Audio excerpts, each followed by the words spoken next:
In the heart of Sheffield, hidden away from the matchday roar, lies a remarkable collection that captures the soul of Sheffield Wednesday.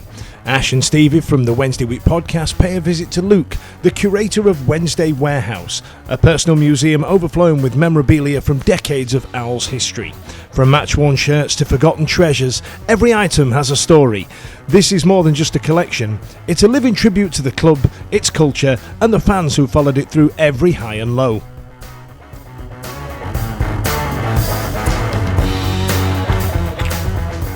To be honest.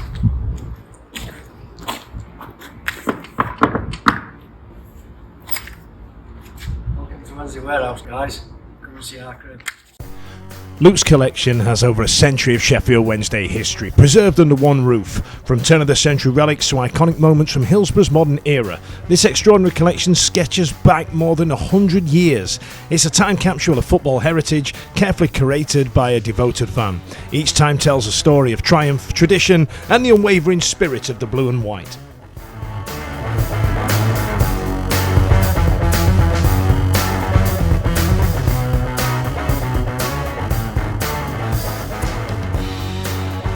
Luke, thank you very much for letting the Wednesday Week into the Wednesday Warehouse. It's an absolutely phenomenal little spot, this is. All up on the ceilings, right in every sort of nook and cranny in the corners. Kick us off then, mate. Tell me about your favourite piece of memorabilia. Thank you very much, guys. Been collecting for best part of 40 years, really, to be fair. I've got many different great things that I've collected and picked up over the years, from shirts, to medals and boots and stuff like that, but probably my favourite is a donated piece from Lee Peacock. It's his playoff final winners medal from the successful day in 2005, and Lee donated that to me to have in my collection, so that's probably my favourite piece. And how did that come about then? How did you manage to get... He just started following me online. He'd been looking at what I was doing and what I was obtaining and the things that I was showcasing online. He just got in touch with me and said, listen, I'd like you to have this, so... Oh, that's brilliant. Yeah, so I'll look after it for him and showcase it to the Wednesday fans. Yeah, so it's bang on. Look at it. Bang on. Really good. Thank you. How do you get into it then? So how do you kick off a sort of situation like this where you've got all these shirts, you've got pieces of equipment, you've got sponsorship stuff, you've got caps, everything. How does it get going? Just snowballs, to be fair. It started as a kid, 4 or 5 years old, going to the match. You come away with a programme, you're looking in the programme, you start going to the club shop, buying shirts, bits and bobs, and then before I knew it, it just took off and I got bits of everything, and then it snowballs and keeps going through the years, and people buy your bits and bobs, and before you know it, you've amassed this massive collection, and it's something that I just wouldn't be able to part with. So it's really impressive. Thank you. And how long have you sort of been in this new sort of unit, this new setup? So where I am today, I've probably been in about 6 months in total.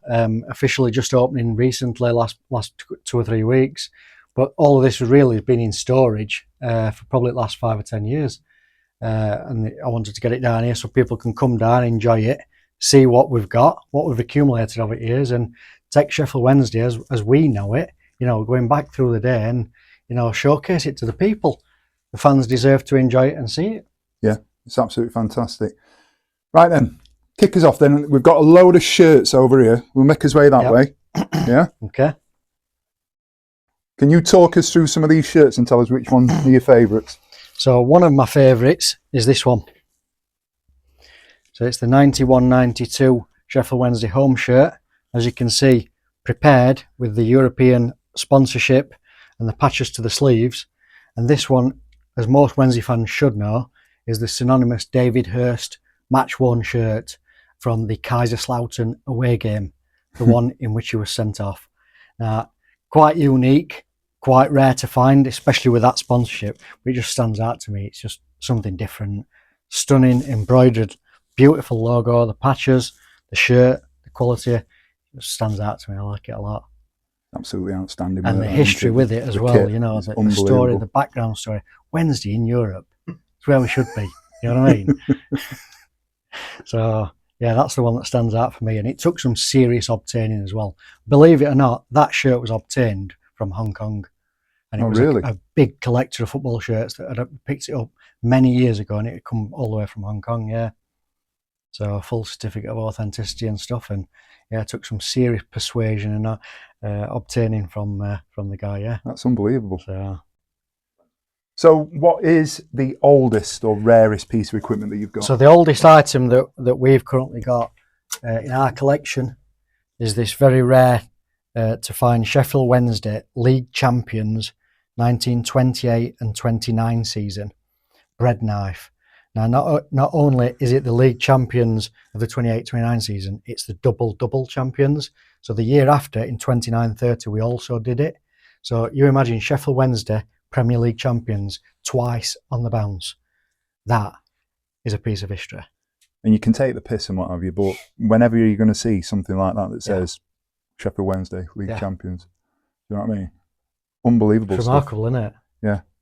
I always get hammered for podcasting in a cap. I could wear one of them. Any others? That's one of my faves. One of the other faves is this one from back in 86. This is a match-worn 86 away shirt, silver and purple. Loved and hated at the same time. A lot of people at the time didn't actually like the shirt. Not many people bought it. A lot of people ridiculed it back in the day. It made a bit of a comeback. A lot of people quite like it nowadays. The retro remakes have all jumped on it. This specific one, again, carries a fantastic owl embroidered in there.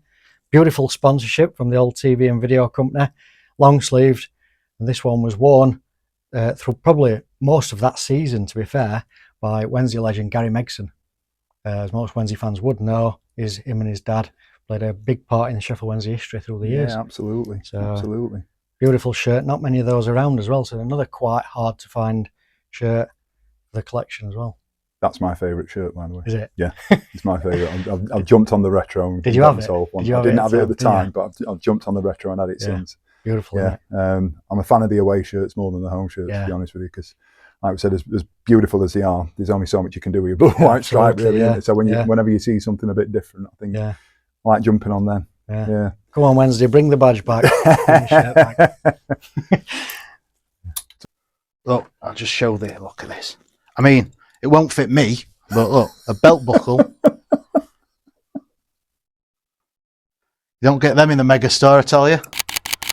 Do you think there's an era or a sort of a period in Sheffield Wednesday history that's been underappreciated by fans? Yeah, for me, and not just for Sheffield Wednesday fans, but I think just in football in general, I think the last probably 2 or 3 seasons, what we've done with what we've had has probably been seriously underappreciated, especially what we call the miracle of Hillsborough. I mean, for me, I don't think it's enough out there what we actually did at that period of time.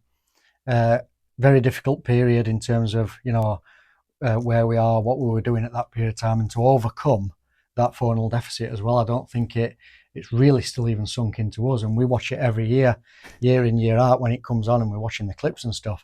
But I don't think that will sink in, and I think it's still underappreciated in football in general. Even that period, to be able to come from 4-0 down, overturn them, and then go to Wembley and beat Barnsley, everything around about that era. So the shirt, the kit, the win at Wembley, the Wembley merchandise. We're still living it at the moment, but in the future, the whole of that will be worth something and be collectible in the future for me. So are you going about trying to get it all now, stockpiling now while you can? Stockpile what you can now. Keep hold of your kits, your host and stay stuff from that period of time, because in the future we're going to look back on that, and that is going to be an absolute piece of our history. Yeah. So what were these then, Luke? So back in the day, they were what we used to call market specials. Yeah. So if you couldn't buy a kit from the club shop, you went to an indoor market in Rotherham. Yeah. And you picked one of those up, and it came with a sew-on patch. If your mum could sew, you got the patch sewn on. If you didn't get the patch sewn on.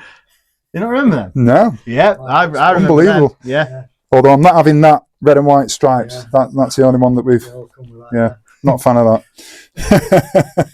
Right then, Luke, important question. If you were locked in here overnight, what item would you cuddle up to at night? What other option is there to answer? He's our striker, he's our number 9. So with all this gear then, when you get donations and you're successful with your bids, is there a process of authentication? How do you know that it's actually legit? Yeah, obviously it depends on what it is that you're looking to obtain. If it's a shirt or a pair of boots or a pair of gloves, something like that, it's all about the backstory and the knowledge and the detail of the individual that you're getting the item from. It may have come from a friend of family, it may have come from directly from a player. And a lot of things you've got to really delve deep, ask lots of questions, understand what it is that you're trying to obtain, And if you're not confident, don't get it. Simple as that. Don't pay a lot of money out for things if you're not 100% sure. But you know, Wednesday fans, they are good. They support each other. They look out for each other, and 9 times out of 10, Wednesday stuff is pretty robust, really, when we come to it. And do you get things that are donated from people that aren't Wednesday fans? Yes, we get them from all different fans up and down the country. We've had stuff donated to us from St Johnstone fans, and you know, all around the country, really. To be fair, you know, they'll swap shirts with different players at different teams, whoever we're playing from week to week, and other teams, you know, they'll pick up Wednesday shirts and they'll come to me and say, "Is this of any use to you? Would you like this for your collection?" And a lot of times, yeah, we'd love to accept it. Yeah, so yeah, it does come quite a lot. That, to be fair, I've noticed the black and yellow as well. The black and yellow, yes. Yep. So the black and yellow, long sleeved, 93-94 away shirt, beautiful embroidered logos and motif. This one was donated to the collection by ex-Wednesday player Kevin Nicholson, and is believed to have been worn pre-season by Colton Palmer, which would have worn it in the pre-season games. If you remember, back in 93-94, we actually visited Celtic. Yes. We played versus Celtic. Yeah. And then obviously Palmer would have had that prepared for that game. Whether he wore the short sleeves, I'm not sure on the day, but the shirt would have then gone to the reserves and been worn for the entire season, probably by Kevin himself for many a game. So that's one that I've got in the collection as well. Any idea what your oldest shirt is? The oldest one you've got? Probably like that sort of era. So like the 86 is probably the oldest that I've got. Yeah.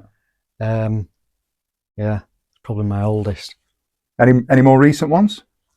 More recently, the most recent one that we've obtained is last season's by Michael Iekwa, which has got the beautiful Mockburn modular sponsor on there, and the Mr. Vegas on the back, signed again.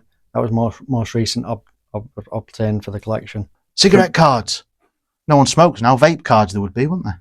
Luke was saying that this was the last champagne bottle from the semi-final in 1993. Last surviving bottle. Class. I've got to do this for comparison while we're here. Ross Wallace's football boots, yeah, donated from the 17-18 season. Yes. Yeah, where'd you get those from? They were obtained online. A reputable dealer had been given them by Ross following a couple of matches, and passed through to us. They've been signed as well and obtained. You can see just how small they are, like tap dancing shoes. I think my kids have got feet that are bigger than Ross Wallace's. To show you, these are Ross Wallace's shoes versus my Jordans.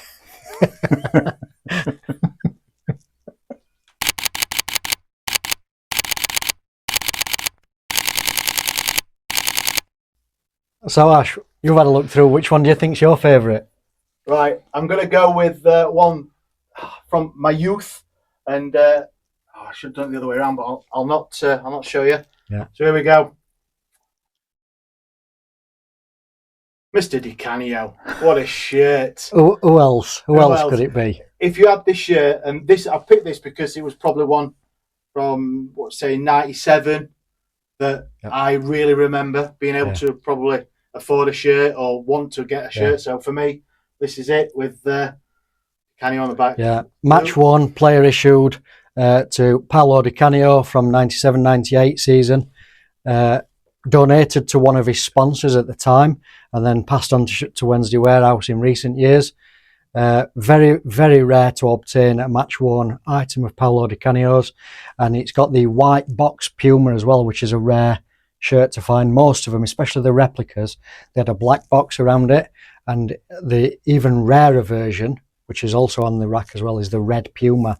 So it actually came in 3 different versions, that shirt, even though it's quite thick and quite warm. Imagine playing in that back in the day.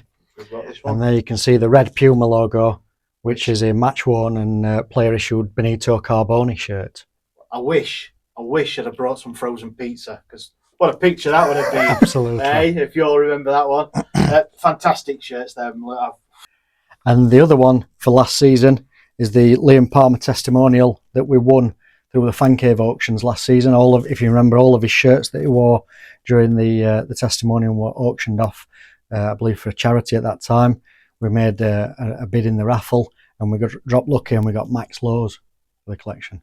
So Liam Palmer, big fan of our collection, donated many things over the past as well, and an all-round good Sheffield guy. So how do you go about it? You know, in terms of sort of collecting gear, what's the process in terms of getting memorabilia? Is it just a case of going online and bidding, or do you get donations? Is there any other ways that you get stuff? A lot of times you have to go online and bid, and you have to check out, you know, where it's coming from, what you're obtaining, who are you getting it from, look at the backstories, talk about the history behind the shirts and things like that. But more recently, a lot of people will come directly to me now and contact me with certain things that they've obtained from a player or been thrown in the crowd and things like that. Yeah. So a lot of them will come and they've already got a very good story, you know, so-and-so gave me this after the match, or, you know, that sort of thing. And some people donate and some people want a few quid for them, like that. But yeah, that's mainly the most. You think you're getting more donations now because your profile's getting higher? Yeah, probably. Yeah, it is starting to grow a little bit. Yeah, as well, and it's all for the good of the community as well. I want to showcase it to the fans and let the Wednesday fans come and enjoy it. So the more the merrier, as far as I'm concerned. So as a fan, how do I get involved? What do I just turn up? Do I have to book in? Either, yeah. So we're open Sundays 10 till 2 for the initial period, and then we're looking at opening by appointment only during the week. But you can look on the website www.wednesdaywarehouse.com, and I'm on all the social medias as well. You can just drop me a message if anybody wants to come down and bring a friend or family down. Just give me a shout. So for you, is this a full-time gig, or is it the aim to make it a full-time gig? I'd love it to be a full-time gig, but for me, it's just more of a hobby, just something that I've enjoyed from being, you know, 4 or 5 years old, to something that, you know, the family are enjoying now, the family are getting involved in. And it's just a bit of a hobby for me, really. Yeah. And I enjoy being part and parcel of the, you know, the Wednesday Massive, as we call it, you know, and being part of the process of, you know, keeping the Sheffield history together. Yeah. And so there you have it. A massive thank you to Luke for opening the doors to the incredible Wednesday Warehouse, and to Ash and Stevie for giving up their Sunday afternoon to take us on this unforgettable journey through Sheffield Wednesday's rich and storied past.